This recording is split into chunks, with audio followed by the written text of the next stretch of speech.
Salut YouTube, aujourd'hui on se retrouve pour une vidéo.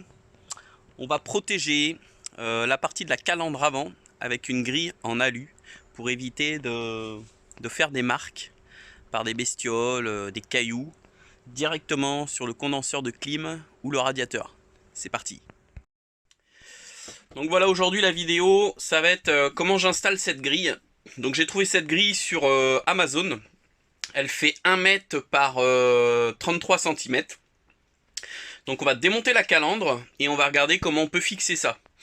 Donc je fais ça, c'est pour éviter d'abîmer prématurément le condenseur de clim, parce que c'est lui qui est devant tout et c'est lui qui prend les pètes, et un condenseur de clim ça coûte un bras. Déjà c'est assez fragile parce que ça prend les chocs thermiques entre le froid qui arrive devant et on a le chaud du radiateur qui est derrière. Donc c'est vrai que ça crée des micro-fissures, mais souvent c'est des cailloux, c'est des grosses bêtes, hein, des bourdons, des machins, et ça fait des sacrées pètes dans le condenseur. Donc pour éviter ça, on va mettre une grille de protection devant. Alors en bas, moi j'ai l'intercouleur qui est situé en bas, et il a déjà une grille de protection. Mais en haut, il n'y en a pas. Donc on va démonter la calandre et on va installer ça. C'est parti! Alors pour ce faire, pour démonter la calandre, il y a des petites vis cruciformes devant là.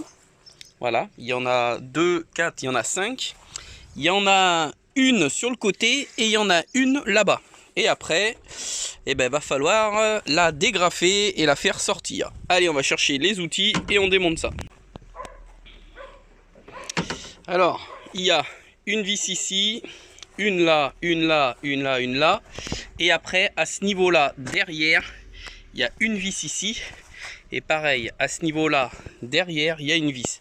Après, il vous suffit simplement de relever légèrement ça, de décaler vers le haut, de décaler la calandre ici, et de la soulever.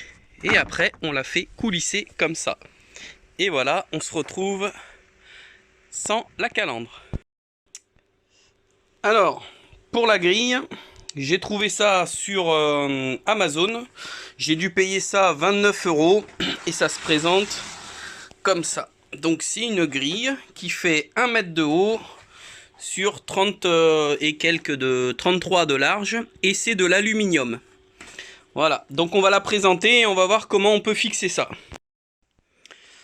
Donc je viens de couper les bouts tout autour, et j'ai replié tout le long comme ça là. Voilà, j'ai fait les côtés comme ça. Ici pareil, tout du long comme ça. Voilà.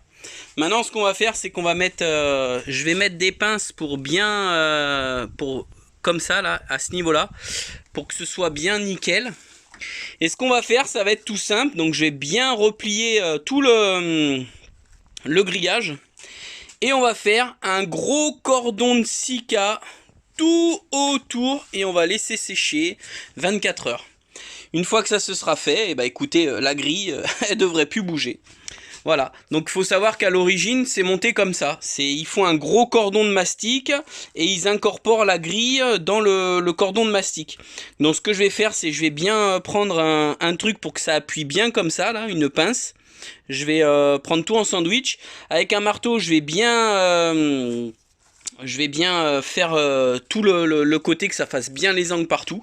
Et une fois que c'est fait, donc je vais enlever la grille et je vais mettre un coup de papier à poncer tout du tour, sur tout le tour là, et un coup de dégraissant nettoyant. Et après on va positionner la grille et on va la coller. Voilà, donc pour vous montrer en gros ce que ça va donner. Et une fois monté, on verra la grille. On aura la calandre et on aura la grille qui sera juste derrière la calandre, et ce sera nickel. Donc voilà, j'ai passé du papier 120. J'ai bien rayé toute la surface partout, sur les côtés, de ce côté là et sur les côtés, et j'ai nettoyé à l'acétone. Donc maintenant je vais repositionner ma grille, je vais la plaquer partout et je vais la coller. Let's go! Bon voilà, alors ce que je vais faire, c'est que je vais d'abord coller tout le bas ici là, parce que j'ai bien plaqué comme je veux. Et demain je ferai le côté et tout le haut.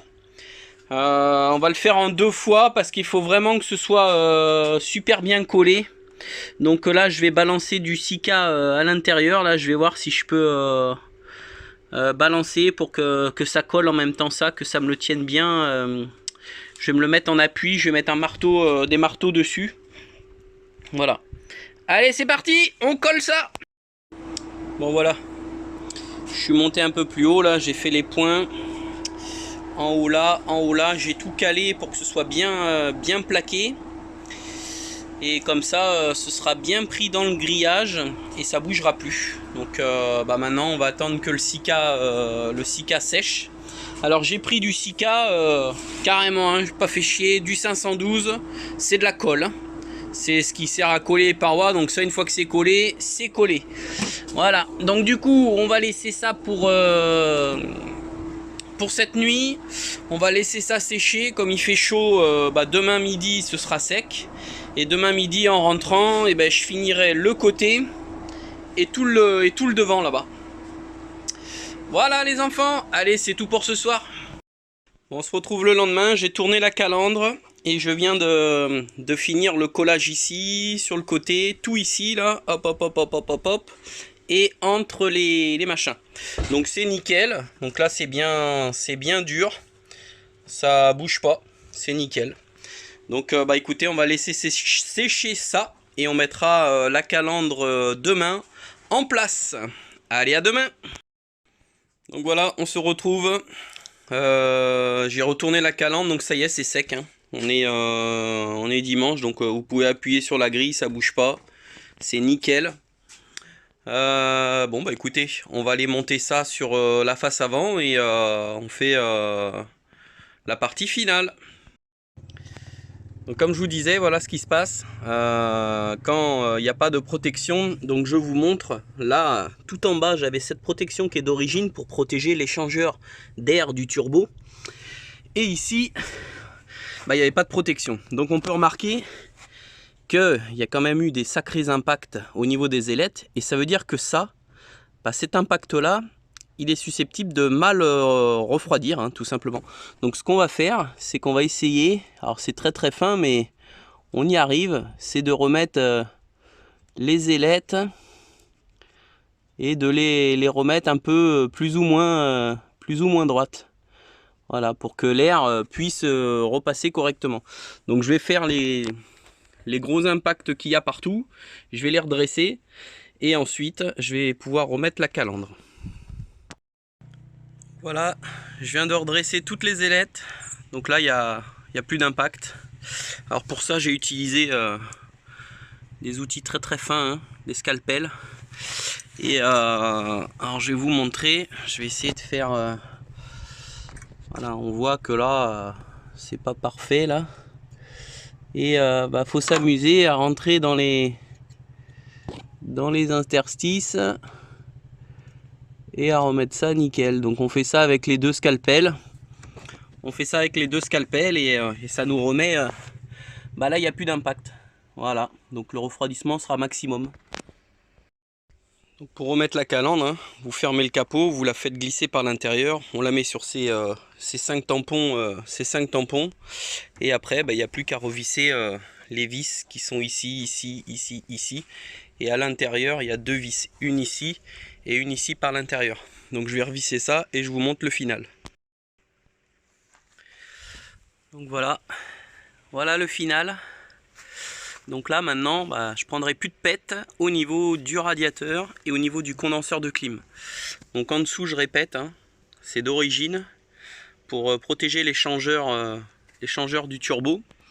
Et ensuite devant on a le condenseur de climatisation. Et juste derrière on l'aperçoit, il est là, on aperçoit le radiateur d'eau de refroidissement moteur. Donc là maintenant on peut rouler à 160. Non je déconne. C'est terminé.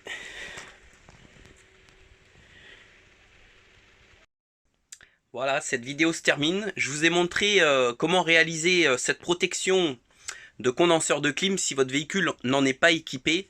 Donc j'insiste bien, c'est vraiment important de le faire parce que bien souvent on a des problèmes de climatisation dus à des cailloux, des projections et des micro-fissures. Voilà. Donc je mettrai en lien dans la description le produit que j'ai utilisé et j'espère que j'ai pas copié cette réalisation sur d'autres chaînes. J'ai pas été voir franchement et puis je m'en fous, j'en ai rien à cirer.